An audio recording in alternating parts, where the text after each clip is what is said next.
BNP নেতা রাশেদ খানকে সচিব পদমর্যাদায় প্রধানমন্ত্রীর রাজনৈতিক সহকারী পদে চুক্তিভিত্তিক নিয়োগ দেওয়া হয়েছে।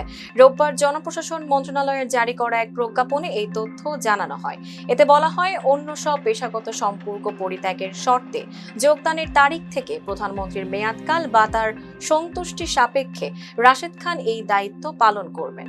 সোমবার নিজের ফেসবুক পোস্টে নিয়োগের বিষয়টি নিশ্চিত করে রাশেদ খান লেখেন, প্রধানমন্ত্রী তারেক রহমানের প্রতি তিনি কৃতজ্ঞ।